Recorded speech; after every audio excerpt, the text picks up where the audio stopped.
على المبعوث رحمة للعالمين نبينا وحبيبنا محمد صلى الله عليه وعلى آله وصحبه وسلم. أما بعد، اليوم الرابع من شهر رجب 1446 الموافق للرابع من شهر يناير 2025، نواصل درسنا في هذا الكتاب المبارك بلوغ المرام. أسأل الله سبحانه وتعالى أن يبارك فينا وفيما نتعلمه، وأن يغفر لنا الزلات ويغفر للمؤلف ويرفع درجته في عليين. So today inshallah we continue from where we stopped. If you remember, we were dealing with the Kitab Al-Iman wal-Nudhur, Kitab Al-Iman wal-Nudhur, promises and also the oath. So we are supposed to deal with the hadith of Abdullah Ibn Amr. قال جاء أعرابي إلى النبي صلى الله عليه وسلم فقال يا رسول الله ما الكبائر؟ فذكر الحديث وفيه اليمين الغموس، وفيه قلت وما اليمين الغموس؟ قال الذي يقتطع بها مال امرئ مسلم وهو فيها كاذب. Abdullah Ibn Amr bin al-As, he said, أعرابي جاء إلى النبي صلى الله عليه وسلم. There was a time when a man from the village, from the Badia, came to the Prophet صلى الله عليه وسلم. فقال يا رسول الله ما الكبائر? So he said, يا رسول الله, what is كبائر? فذكر الحديث وفيه واليمين الغموس.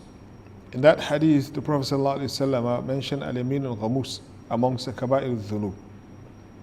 Al-Ghamus بفتح الغين المعجمة وضم الميم آخره مهملا. وفيه قلت ظاهره أن السائل ابن عمرو راوي الحديث والمجيب هو النبي صلى الله عليه وسلم. In that narration, he said, then I said, so what appears here, the one who is saying qultu is Abdullah ibn Amr, not the Arabi, because Arabi is not the one who is telling us the hadith. So qultu, so then I said, Ya Rasulullah. So he was asking Rasulullah sallallahu alaihi wasallam, and the Prophet sallallahu alaihi wasallam is answering. It might be somebody else, but it can ba'id. الأظهر أن السائل هو Abdullah ibn Amr ibn al-As. So he said, I asked the Prophet sallallahu alaihi wasallam, وما اليمين الغموس? What is يمين الغموس?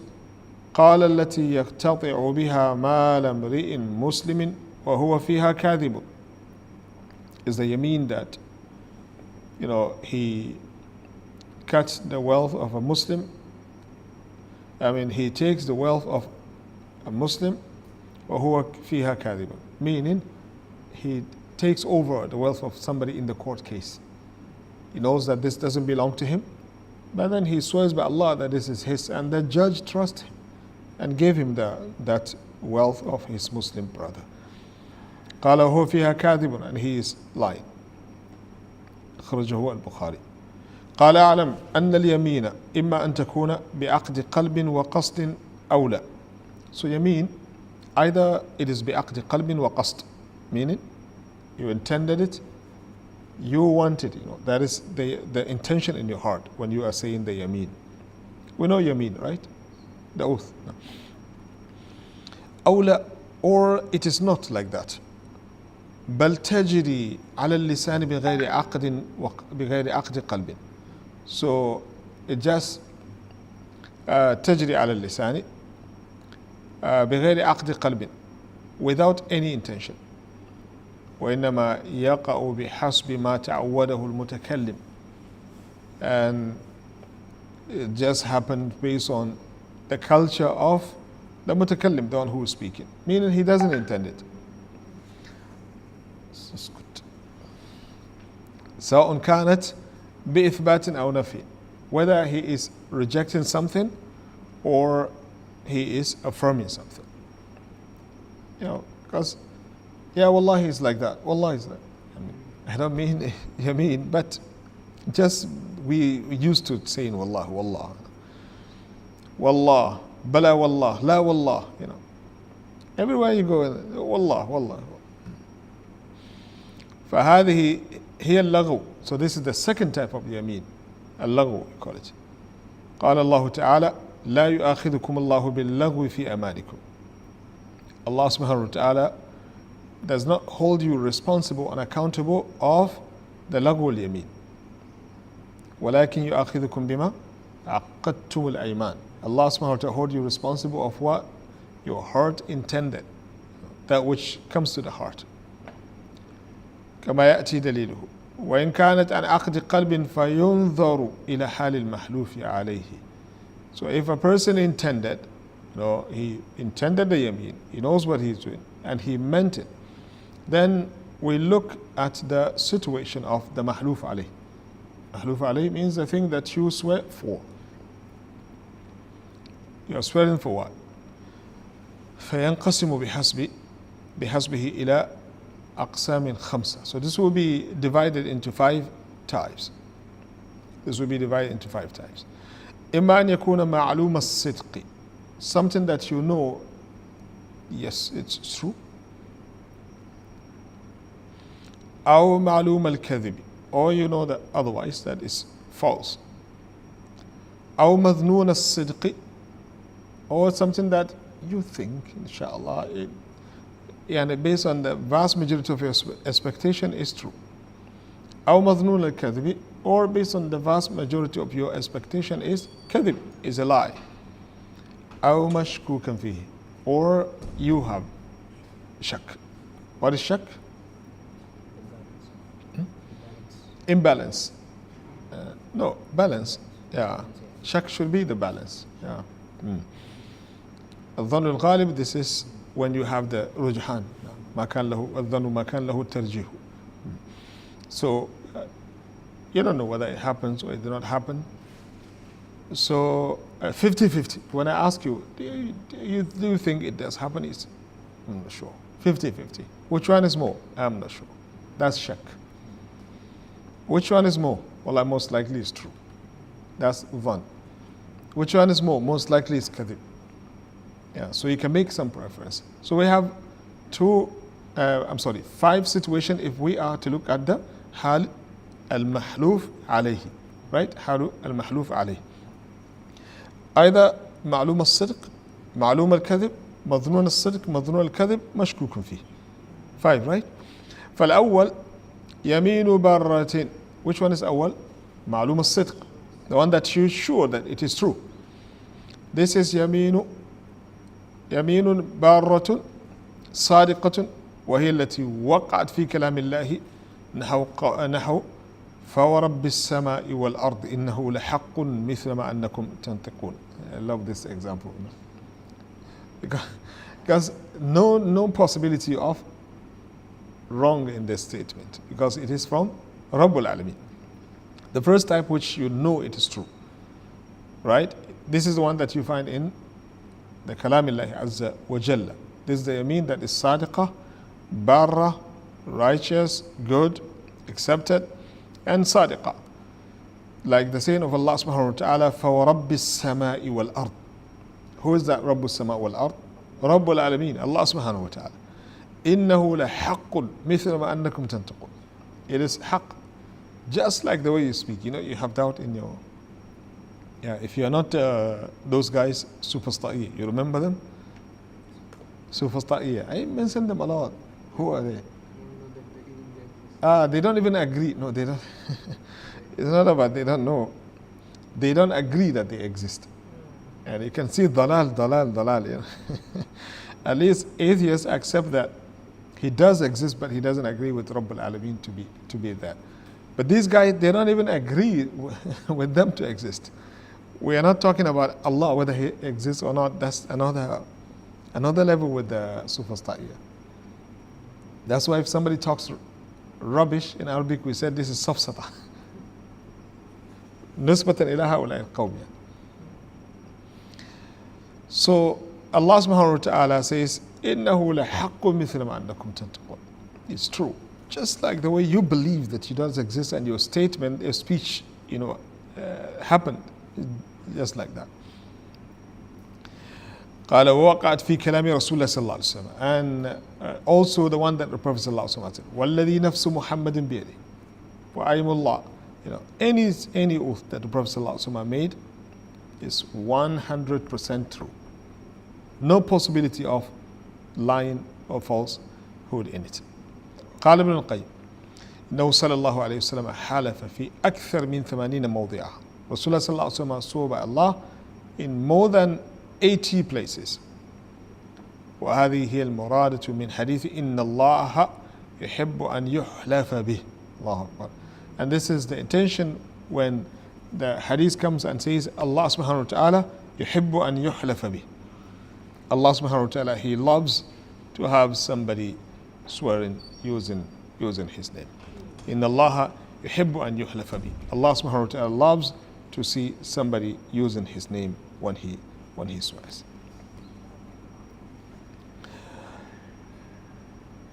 وذلك لما يتضمن من تعظيم الله عز وجل, because it involves glorifying Allah subhanahu wa ta'ala and making him azim. الثاني, so the first one is مدرونة لا معلوم الصدق.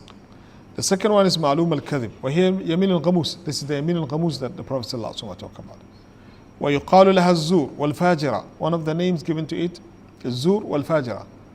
ألا وقول الزور ألا وشهادة الزور. You remember in that hadith, right? The Prophet صلى الله عليه وسلم is talking about the kaba'ir. He says قول الزور وشهادة الزور. قول الزور means lying, saying something that is not true. وشهادة الزور, false testimony given by somebody. وسميت في الأحاديث يمين الصبر ويمين المصبورة. قال في النهاية سميت غموسا لأنها تغمس صاحبها في النار. So one of the name also يمين الصبر. You know sabr, right? Not that sabr. Sabr, like the Prophet ﷺ said, لا يقتل قرشي بعد اليوم صبرا. What does he mean by sabr?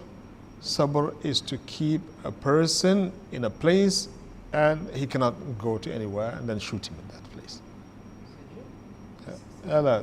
It's not to detain a person. Okay. I want to train my skills. I want to test my skills to see whether I can shoot a target from far distance, right? So what do?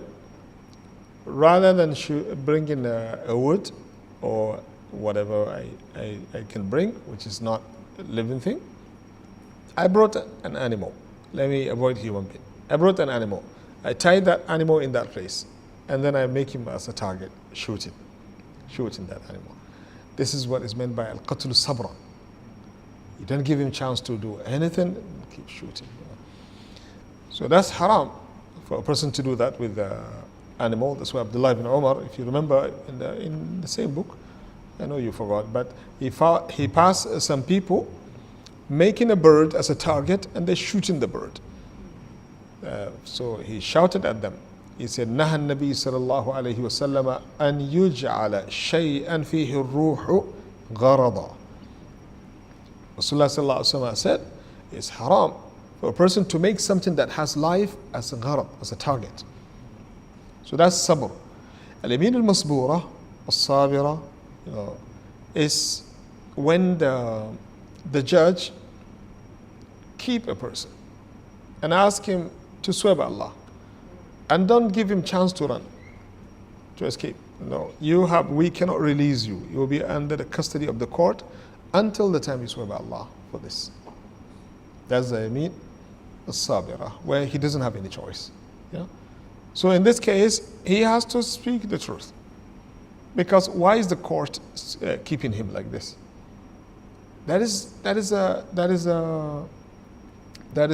need for that. Why is the court keeping him like this? Because there is a need. So the court will detain him and force him to swear by Allah on something, whether it happens or it did not happen. So whatever he said, he has to confirm that what he is saying is the truth. Through what? through the swearing. So he has to give the oath. So in this case, if he is to lie, then he is under this category, Yameen Al-Ghamus. Yeah, because as I said, why is the court detaining him? Because usually it's voluntary act. But then when you see the court telling him, no, you have to stay, that's mean there is a great darura in that situation. And his statement means a lot for the court to be able to detect the truth. So he said something which we are not sure, but he's the only one that we can take from him. So we want to confirm this through forcing him to swear by Allah subhanahu wa ta'ala that yes, definitely it happened in that way. If he refused, we know that that means he's lying. If he agreed to swear by Allah subhanahu wa ta'ala, then he must make sure that between him and Allah subhanahu wa ta'ala, what he is saying is correct. Yeah, so this is Yameen As-Sabru or Al-Masbura. In the Nihaya Ibn Al-Athir, one of the best, if not the best, written on talking about Gharib Al-Hadith. It's a book called An-Nihaya Ibn Al-Athir. It talks about Gharib Al-Hadith. A student of knowledge needs this book because sometimes, many times actually, you might come across a word in the hadith of the Prophet ﷺ that the meaning is hidden from you. So you need those scholars to tell you what is the meaning of the word. So there are some people who talk about this. Ibn Qutayba has Gharib al-Hadith and Ibn Athir, and our scholars also, they do a lot, but they quote so much from Nihaya. Many times they quote from the Nihaya. It's one of the biggest, if not number one, big reference concerning Gharib al-Hadith. So it's not commentary in the way it will come and tell you قال Rasool Allah this and that, and then he give you all the details about the hadith. No, Nihaya doesn't do that. Yeah, but then you will categorize the word just like a dictionary. Nihaya is just like a dictionary, but dictionary of the Sunnah. So he will tell you this word means this, as in the hadith of the Prophet ﷺ. This word means this, as in the hadith of the Prophet ﷺ. So you know what that word means in that hadith. It's good to deal with, to have a linguist from the Muhaddithi. Abu Ubayd al-Qasim bin Salam, also one of these scholars who عنوا بعلم غريب الحديث. وسميت غموسا لأنها تغمس صاحبها في النار فعلى هذا فهي فعول بمعنى فاعل. غموس أي غامس, right? فعول غموس, فعول غموس. The وزن الصرفي, ميزان الصرفي غموس, but the meaning of that غموس فاعل. غفور غافر, فعول بمعنى فاعل. وقد فسرها في الحديث بالتي يقتطع بها مال امرئ مسلم. So the Prophet ﷺ actually made life easy for us. What is al-ghamus? He said, the yameen that you do, you know you are lying, and you take the wealth of somebody because of that oath. He trusted you and give you his wealth because of that oath. قال فظاهره أنها لا تكون غموسا إلا إذا اقتطع بها مال امرئ مسلم. إذا اقتطع بها مال امرئ مسلم لا أن كل محلوف عليه كذبا يكون غموسا ولكنها تسمى فاجرة. And Sun'ani says the apparent meaning of this hadith that we don't call it ghamus unless if you use it to take the right of others, the wealth of others, then it to be ghamus. Not to say that every swearing that a person does and he is lying is called ghamus. He swears by Allah subhanahu wa ta'ala lying, that yesterday he went to somewhere and he knows he's lying. Or yesterday he met somebody, he knows he's lying. We don't call it ghamus. We call it al-Yameen Al-Fajirah. Yeah, al-Fujur, right? Al-Yameen Al-Fajirah, the one that is against Allah subhanahu wa ta'ala, fasiqah, Yameen that comes from a dissolute person. But we don't call it ghamus because the hadith restricted it to the al-Yameen التي يقتطع بها مال امرئ مسلم كذبا.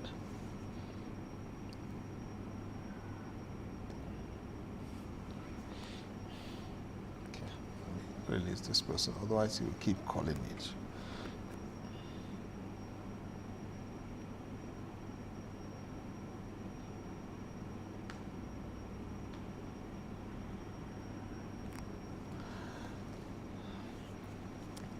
So you get the point, right? He says before we call something ghamus, it has to be the yameen that somebody took the right of others كذبا.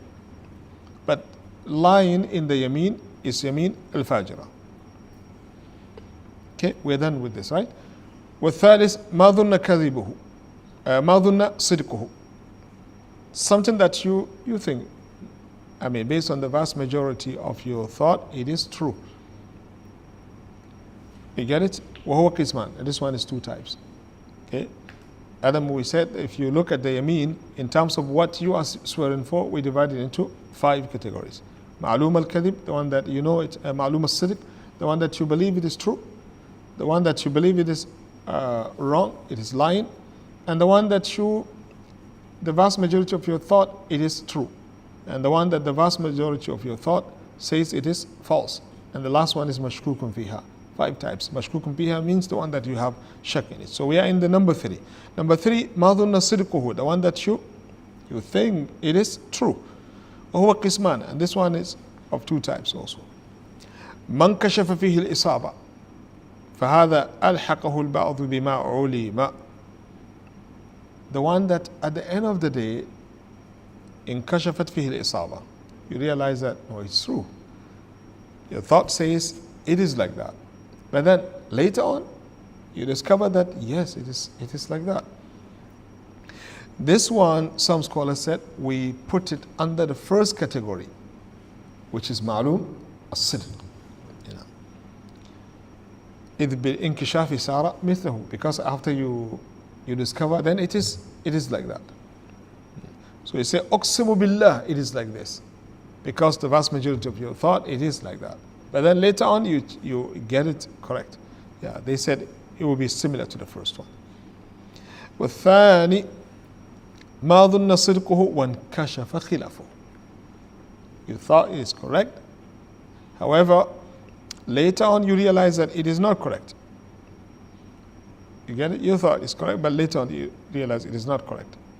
وقد قيل لا يجوز الحلف في هذين القسمين لأن وضع الحلف لقطع الاحتمال فكأن الحالف يقول أنا أعلم مضمون الخبر. سبحان الله. وهو كذب فإنه إنما حلف على ظنه. Some scholars said, actually in both the 2 situations, you are not allowed to swear by Allah subhanahu wa ta'ala. In both the 2 situations, you are not allowed to swear by Allah subhanahu wa ta'ala. Why? They said, because why do you swear by Allah? To cut off the possibility of doubt. Why am I telling Rifat, Wallah? Because I don't want him to have doubt in what I'm saying.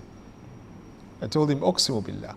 So, liqat al-ihtimal, you are just cutting off any possible, doubt that can exist, and any possibility, you're just telling the person who is listening to you, no, this is correct, 100% correct. But if this is the case, why would you say Wallah for something that from the beginning you know it is muhtamal? You are not sure. You yourself also, you are not sure. Do you get it? This call is really wajih. Why would somebody use the name of Allah subhanahu wa ta'ala for something that he himself knows it's not yet to be confirmed to him? But the vast majority of his thought says this. So hatta min bab al-adab is wrong for a person to go for this. That's why he says, some scholars said, he says, لا يجوز الحلف في هذا القسمين. In both situations, a person has to fear Allah subhanahu wa ta'ala, not to swear by Allah subhanahu wa ta'ala in this circumstance. So القسم الثالث ما ظن صدقه وهو ينقسم إلى قسمين, right? من كشف صدقه ومن كشف خلاف الصدق. And we have heard what the scholar said. الرابع ما ظن كذبه, what you thought it is not true. والحلف عليه محرم. Swearing by Allah subhanahu wa ta'ala for this is haram. Yeah, because at the first place the vast majority of your belief it is wrong. Why would you cancel this and go and swear by Allah subhanahu wa ta'ala that it is correct? الخامس ما شك في صدقه وكذبه هو أيضا محرم. This one also is haram, because if we say you cannot say wallah for something that you thought it is correct, For sure in this situation you shouldn't say wallah. قال فتلخص أنه يحرم ما عدا المعلوم صدقه. So based on the whole thing we have said, we learned that it is haram for you to swear by Allah subhanahu wa ta'ala except in one situation, which is ma'loom as-sidq. You know, ma'loom as-sidq. Is that clear, inshallah? You know. قوله ما الكبائر. So he asked ما الكبائر in the hadith. فيه دليل على أنه قد كان معلوما عند السائل أن في المعاصي كبائر وغيرها. We learned from this that the sa'il, the questioner, he knows that there are two types of ma'asi, kaba'ir and sagha'ir. Kaba'ir and the sagha'ir. Is that clear? Because he says mal kaba'ir. He asked him what is kaba'ir. So that's mean he knows that is something called kaba'ir wa ghayruha. واختلف العلماء وقد اختلف العلماء في ذلك فذهب إمام الحرمين أبو المعالي الجويني عبد الملك وجماعة من أئمة العلم إلى أن المعاصي كلها كبائر. Yeah, Abu al-Ma'ali might say this because he's abid, as his own what he has of other matters. But abid min hasl ubudiyya, abid is the one that is said to be writing a message to Abdullah Ibn Mubarak, blaming him for not being amongst those abidin, you know, ruhban. So he replied him, Ya abid al-haramayn law absartana la alimta annaka bil ibadati tal'abu. And Abdullah Ibn Mubarak can tell him this, because Abdullah Ibn Mubarak never neglected Qiyamul Layl according to our knowledge. Very rich person. Very rich person. If I'm not mistaken, he bought a horse, 30,000 dinar. And it got stolen. Don't call this Israf? Just leave it like that.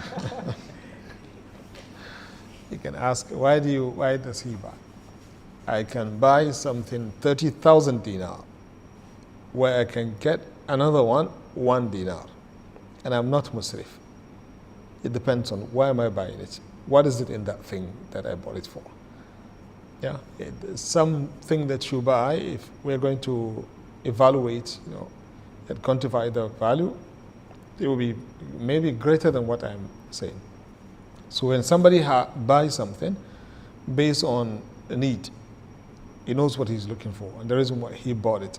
It's not israf, no matter how much he spent in it. Israf is تشتري نفسك كل ما اشتاقت إليه. This one just look fancy, this buy. That's israf, wasting money.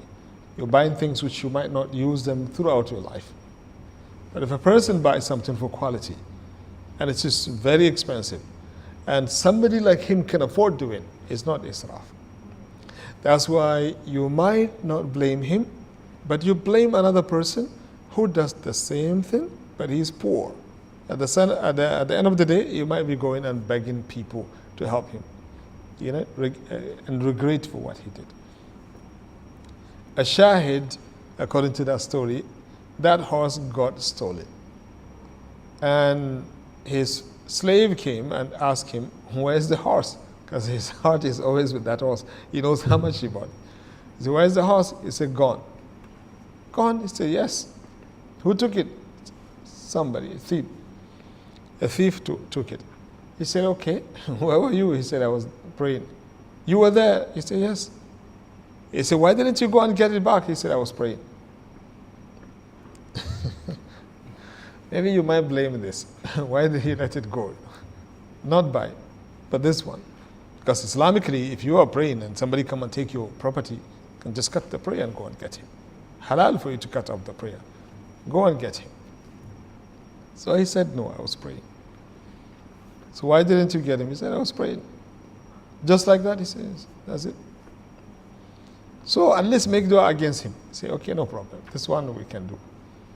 He said, Allahumma. He said, if this man stole my horse because of poverty, Ya Allah, make him rich. However, if he was stealing my horse because of following his desire, Ya Allah, guide him so that he will not steal again. قلوبهم صافية يعني قلوبهم صافية. Who was there who can do this? I was in the masjid and the muazzin was sending curses and la'anat against one of the thieves. Until the time the imam told him, please, khalas, But that thief, if you see what he did, maybe you will support the muazzin. He want to steal the fan. From the masjid? From the masjid. No, that one is not fine, but you can understand. You want to steal the fan up there. He couldn't find ladder. He put books and Quran and everything to help him to go up, And he forgot to take them back.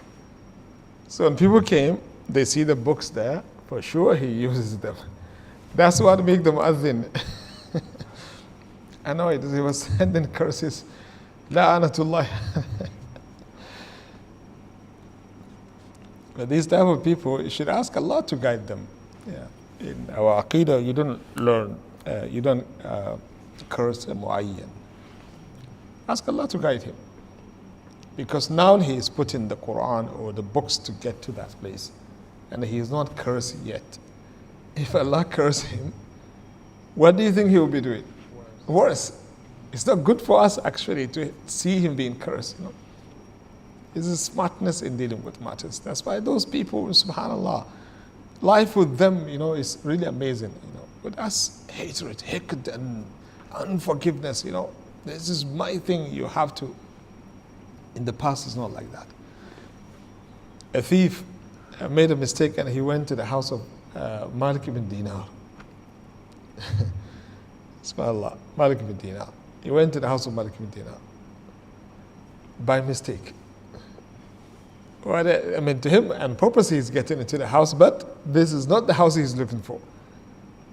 Yeah, he went to the house of Malik ibn Dinar, one of our great scholars. He checked the house, went everywhere.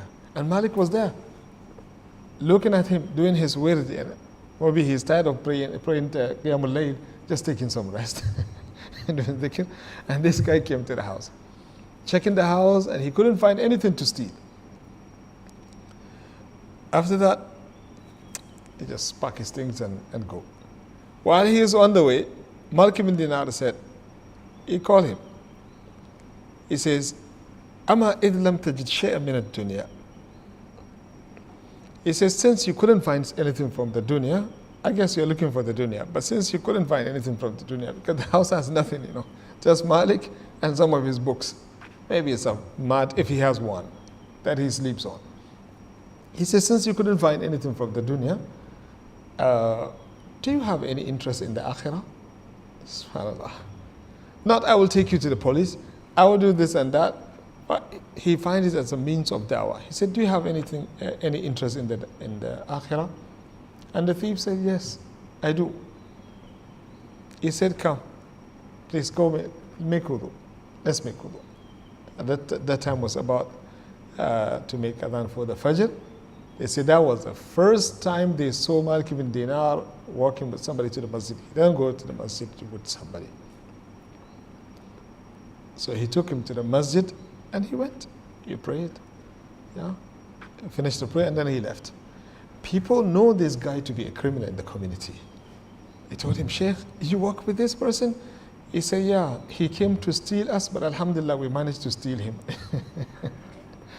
He said, جاء ليسرقنا فسرقنا. He came to steal us, but alhamdulillah, Allah subhanahu wa ta'ala gave us ability to steal him. So Allah subhanahu wa ta'ala التوفيق والسداد. قال فتلخص أنه يحرم ما عدا المعلومة صدقه. So we're talking about the kaba'ir. قال وقد اختلف العلماء في ذلك فذهب إمام الحرمين وجماعة. So Imam al-Haramain, he said, actually الذنوب كلها كبائر. He said all of the dhunub are kaba'ir. There is no صغير dhunub. كلها كبائر. You get it? He said الذنوب كلها كبائر. وذهب الجمهور إلى أنها تنقسم إلى كبائر وصغائر. That's why Ibn Asim says ثم تقسمت إلى صغائر ثم إلى ما عد من كبائر. أو كما قال الشاعر. It's according to the Aqidah of Ahl Sunnah, we have Kaba'ir al-Dhunub and Sagha'ir al-Dhunub. Otherwise, what is the point of having the saying of Allah subhanahu wa ta'ala, in tajtanibu kaba'ira ma tunhawna anhu? What does that mean? That is Sagha'ir. So he says there is no Kaba'ir. But the majority of the scholars said there is Kaba'ir. I'm sorry, Abu al-Ma'ali says there is no Sagha'ir. They're all Kaba'ir. Majority said no, they are Kaba'ir and the Sagha'ir. واستدلوا بقوله تعالى إن تجتنبوا كبائر ما تنهون عنه وقوله تعالى والذين يجتنبون كبائر الإثم والفواحش إلا اللمم. And Abdullah Ibn Abbas فسر اللمم صح. He says ما رأيت أشبه باللمم من قول النبي صلى الله عليه وسلم إن الله كتب على ابن آدم نصيبه أو حظه من الزنا أدرك ذلك لا محالة. Allah has written على ابن آدم نصيبه من الزنا. He's going to reach that لا محالة. And then he says العينان تزنيان وزناهما النظر. The eyes commit zina, which is to look. واليد تزن والرجلين تزني والفرج يصدق ذلك أو يكذبه. Mention the yad when it touches, and the rijl when it goes to the place, you know, the ears, whatever the Prophet also mentioned in that hadith. He said والفرج يصدق ذلك أو يكذبه. The one who would testify that to make it the real zina is the private part. So Abdullah ibn Abbas said this is the closest thing you can use to describe al-lamam, other than the kaba'ir al-dhunub. You get it? So we learn from this that there is kaba'ir and there is sagha'ir. قلت ولا يخفى أنه لا دليل على تسمية شيء من المعاصي صغائر وهو محل النزاع. Al-Amir San'ani somehow is ظاهري. He said there is no evidence to call something sagha'ir. We don't call it sagha'ir. We don't have any evidence for that. And the majority of the scholars did not say the sagha'ir, but they said based on the inferences from the ayah, we learned that there is also sagha'ir al-dhunub. Kaba'ir, what is the opposite of kaba'ir? Sagha'ir. وقيل لا خلاف في المعنى وإنما الخلاف لفظي لاتفاق الكل على أن من المعاصي ما يقدح في العدالة ومنها ما لا يقدح فيها. So some scholars said actually there is no big difference because all of them agree that ma'asi are not equal. Some of them affect the adalah of the shakhs, meaning the credibility of a person. We don't trust him. His trustworthiness will be affected because of the ma'asiyah he is committing. And some are not. They don't have that capacity to prevent a person, from getting his testimony accepted by the court. قلت وفيه أيضا تأمل وقوله فذكر الحديث ذكر فيه الإشراك بالله وحقوق الوالدين وقتل النفس واليمين الغموس. So in the hadith, the Prophet ﷺ mentioned shirk in the kaba'ir. He mentioned حقوق الوالدين, disrespecting the parent, and he mentioned قتل النفس, murdering a person, واليمين الغموس, and also the Yameen Al-Ghamus, the one that we just talked about. You get it? So inshallah in the next dars we will talk about this issue of the kaba'ir al-dhunub wa sagha'ir al-dhunub, inshallah. And after that also another interesting debate amongst them about Asma'ullah wa Sifatihi. Asma'ullah wa Sifatihi, are they restricted? Allah has 99 names or more than 99 names. We will see the approaches of the scholars inshallah in the next class if Allah ahyana. Okay, سبحانك اللهم وبحمدك أشهد أن لا إله إلا أنت أستغفرك وأتوب إليك. This one? Oh, mine? Mazen, your thing is increasing. Your bill is increasing. Or we leave it to the president. This one is very stingy. We will never get anything. Muqtasid. Yes, Adam. Assalamu alaikum, Sheikh. Wa alaikum assalam wa rahmatullah. From Sister Samira.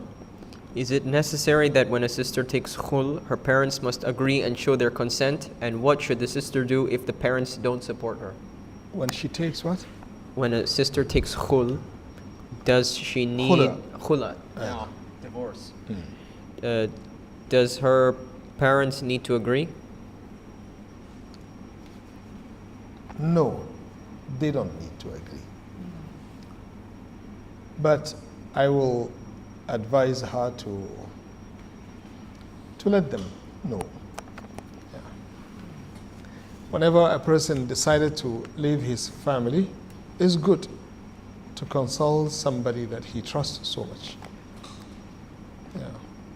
Because trust me, sometimes it's just useless things that provoke divorce. Sometimes it's just something that is useless, you know. So it's better if a person can consult somebody before he finalizes the decision. So for a sister, I will advise, if the parent are okay, kind, good, she should talk to them first. However, sometimes the situation might be so critical. Let's say this person is really a dissolute, drunk, somebody drunk, dealing with drugs. She knows. And she tried her best throughout her life, and this person is not changing. Corrupting the children. You get it? Really, really, really qalil adab and fasik. And if she is to seek my advice, should I inform my parent? I would tell her, just finalize the divorce immediately. Later on, your parent can know what exactly happened. But in the normal circumstance, it's better for her to inform the parent so that the parent can advise her wisely. But is it their right to be informed? No, it's not. This is her right to look for the divorce. But it's good to let them know, because at the end of the day, when the divorce happens, where does she go? She goes back to them. You know. Yes, Adam. From Sister Aisha. Assalamu alaikum, Sheikh. I have a question about backbiting. Can a Muslim backbite a Muslim criminal? No. No.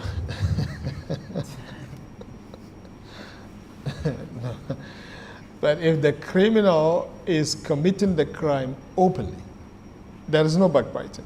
Just discussing. Just discussing what he is doing. Yeah.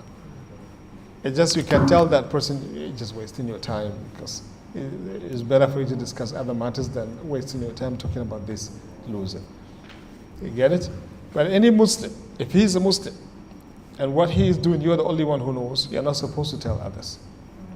You're supposed to advise him. You know. Yeah, of course. That's not backbiting. Somebody is openly harming the community.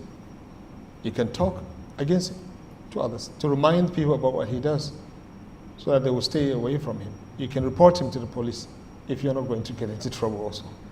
Yeah. Because in some places also when you report, you might get into trouble.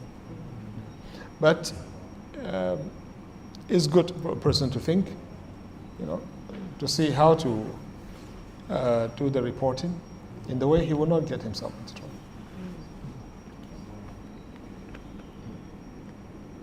Next. From Sister Aisha. Sheikh, can a righteous Muslim still enter paradise without saying the Shahada? Yes. The Shahada means when he is about to die, right? Yes. It is not necessary for a person to go to paradise that he has to die saying Ashhadu an la ilaha illallah. Get it? What Allah wants is to die as a Muslim. Dying as a Muslim mu'min, that's it. Whether he ended his life with la ilaha illallah or not. Even the people who said La ilaha illallah, is it possible for them to go to hell first? Yes. Because Rasulullah said, وَإِنْ أَصَابَهُ قَبْلَ ذَلِكَ مَا أَصَابَهُ. If he says La ilaha illallah صِدْقًا مِنْ قَلْبِهِ, he will go to Jannah. وَإِنْ أَصَابَهُ قَبْلَ ذَلِكَ مَا أَصَابَهُ. So even if something happens to him before then, but at the end of the day, Jannah. So it's a confirmation that the end of this person, as long as he died believing in Allah subhanahu wa ta'ala and that he is the only one, then he will go to Jannah. But if he is a criminal, doing everything that he wants to do, but at the end of the day, he managed to say La ilaha illallah, which sometimes is very difficult actually for the criminals to say La ilaha illallah. But if he managed to say it, if Allah does not forgive the balance of his sins, He might be taking him to hell for a while and then to paradise. That's why the Prophet ﷺ said, Sidqan min qalbihi. Yeah, it's not just saying the La ilaha illallah, but are you among the people of La ilaha illallah or not? Yeah, this matters also a lot. You know. From Sister Shafa, when Imam Al-Haramain said that Dhunub Al-Sagha'ir does not exist, why did he say this? Inshallah, keep this question for the next class, since we're going to talk about the Kaba'ir and Sagha'ir in a more detail. Maybe the answer will be given. In case we did not answer this question then Adam should answer them. He should ask the question again, inshallah. So Shafa, please observe a bit of more patience. Inshallah, that will be better for all of us to discuss this matter after talking about the details concerning that matter.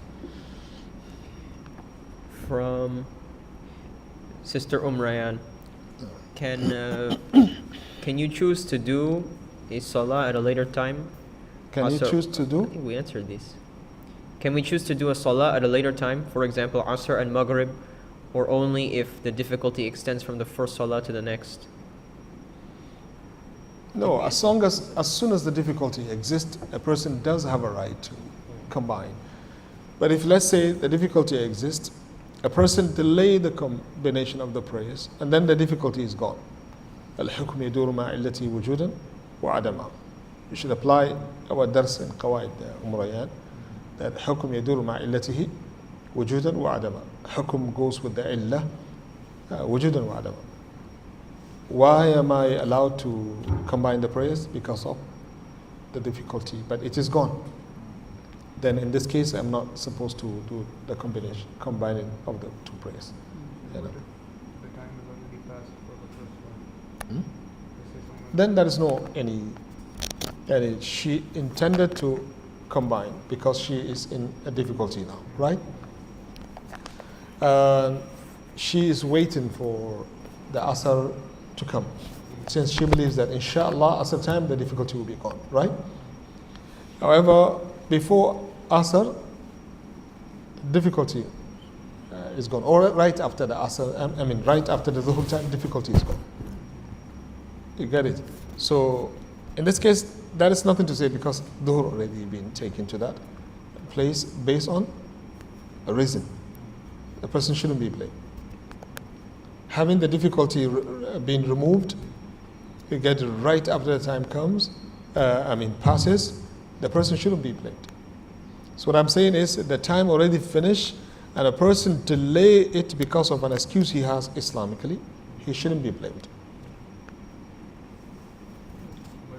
But if the difficulty is gone, let's say she's facing some issues, but then the difficulty is gone before the Dhuhr time finish, she has to pray Dhuhr on time. But there is no justification for the combination now. Someone has difficulty and then the person decides to combine Maghrib and Isha. You know. And then the difficulty is there and the person decides to pray later on. So the time of Maghrib is gone. And now it's Isha time. But then before the person could pray, the difficulty also was gone. So in this case, you will pray Maghrib and Isha together even after the difficulty not being there. Yeah, but the time for Maghrib already gone, right? Already gone. Yeah, that's it. So what does he have? Nothing except to pray both of them in the Isha time. He has to make sure that the Isha time does not go out before he prayed. So you will say that such a person will pray Maghrib in time or Yeah, because when he has excuse, he's praying on time. When there is excuse, you're doing your thing at the time which Allah subhanahu wa ta'ala permits you to do. You get it, Ahmad? Yes, Adam. Finish? No, a couple more. Okay. From Sister Ryan, if we start a prayer with jama'ah, with no qasr with the imam, can we follow the next with qasr? They started the prayer with Jama'ah, she start the prayer with jama'ah with And the no Imam is making qasr. qasr. Completing his prayer. Yeah. They have to complete that prayer.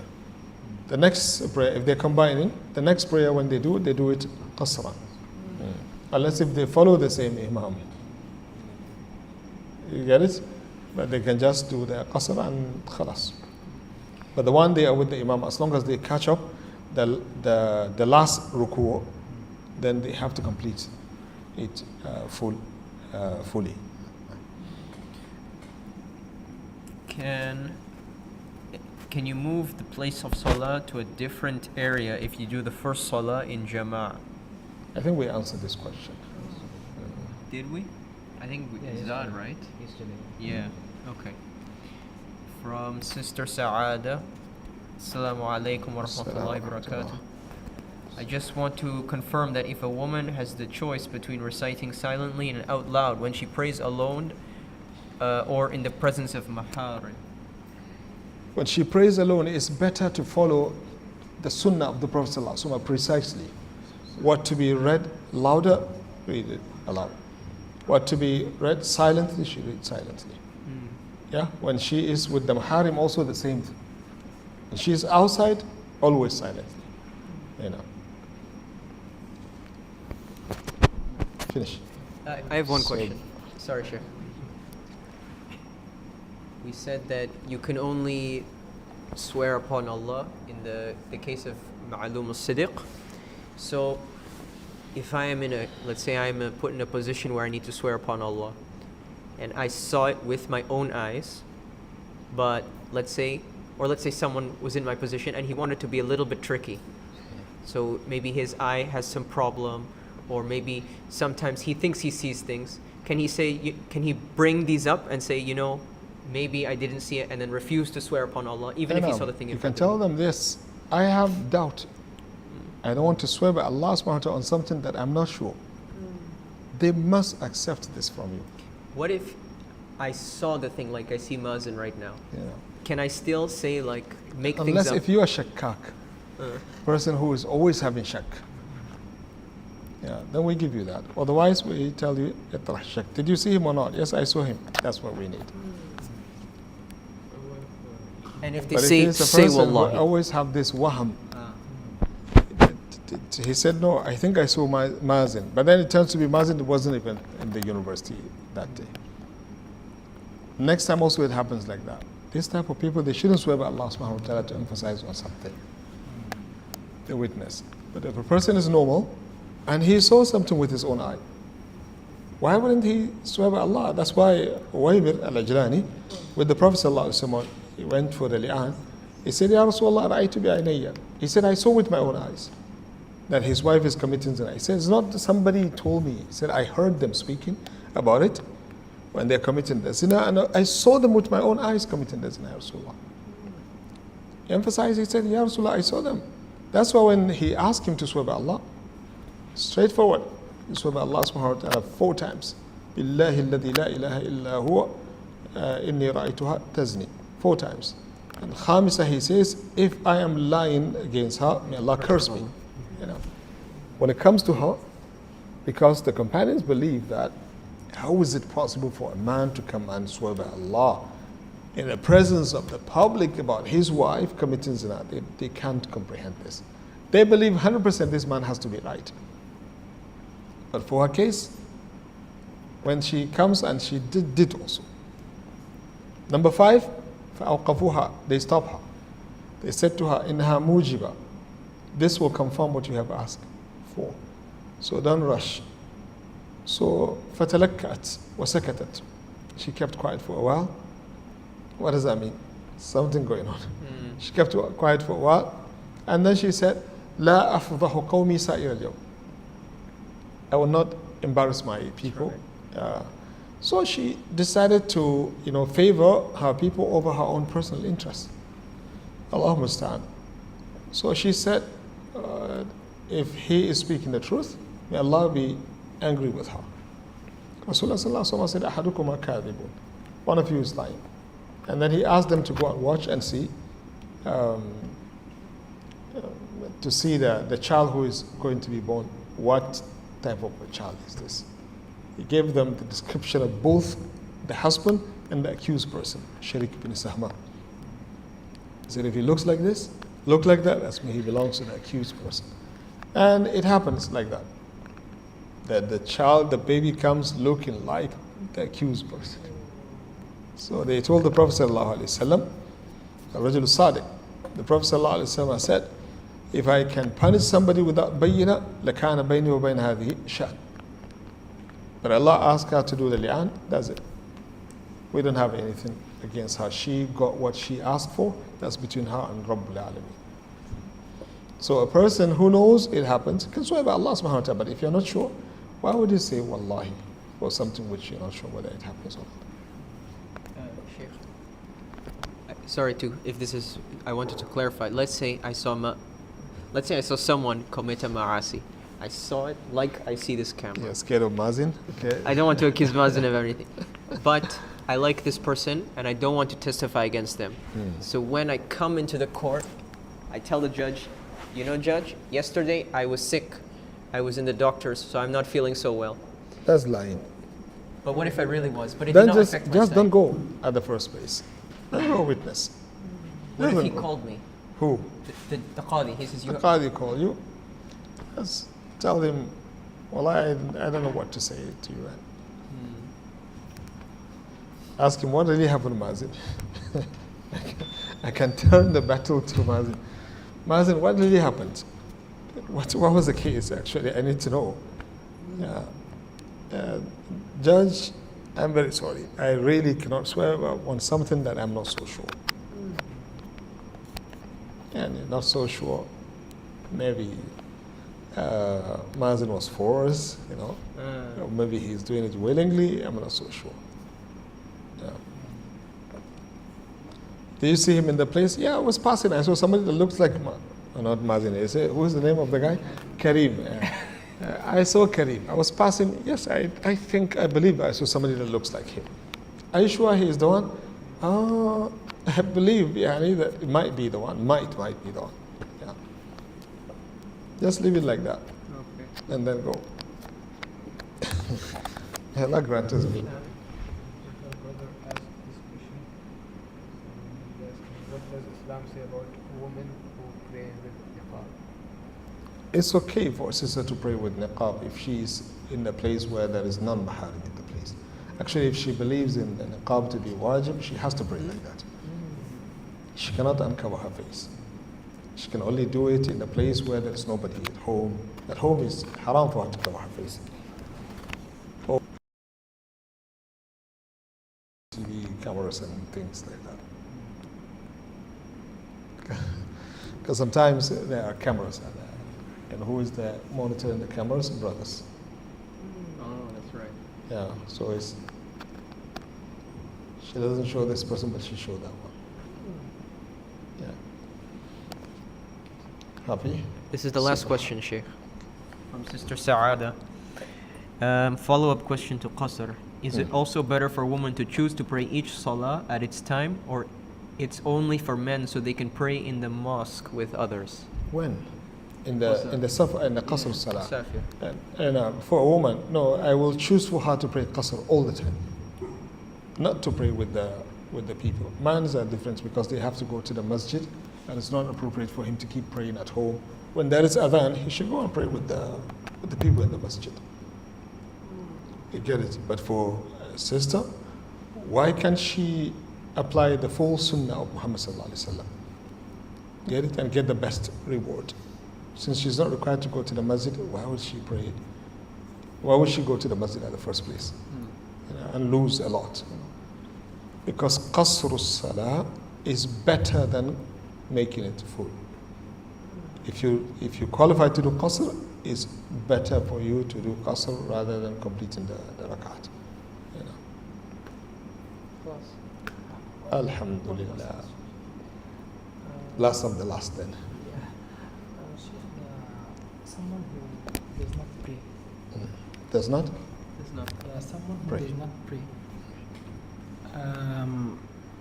Is it right that he does not get washed, he does not be prayed on janazah. When he died. Yeah, and he does not be It depends. buried in the. It depends.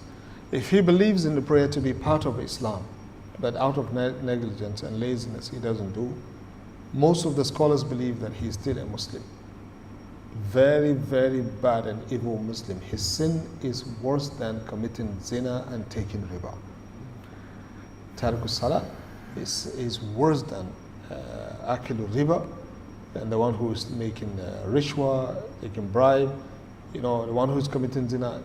Tariqus Salah is worse than this. However, you have another opinion which is taken by many scholars from the Hanabila, and this person is kafir. But we have to know that we're talking about somebody who does not pray at all. If he prays sometimes, twice in a year, once in a week, once in a month, there are some circumstances when he is thinking that he's at ease, he prays. This is not in the picture. They're talking about somebody taraka salah bil kulliyah. And ma yusalli abadan, doesn't pray at all. You get it?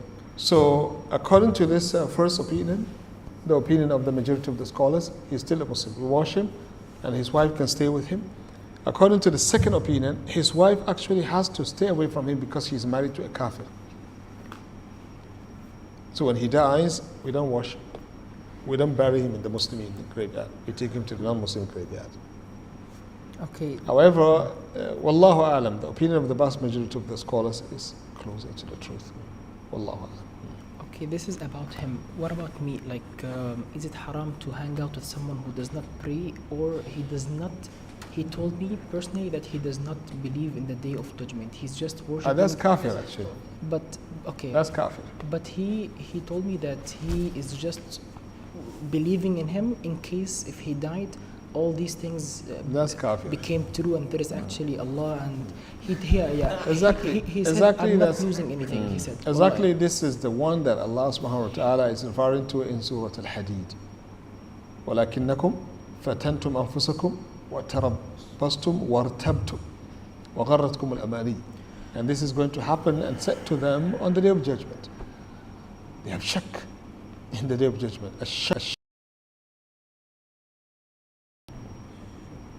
Any of the pillars of Islam and Iman, if somebody has doubt for them to be valid or not valid, it's kafir.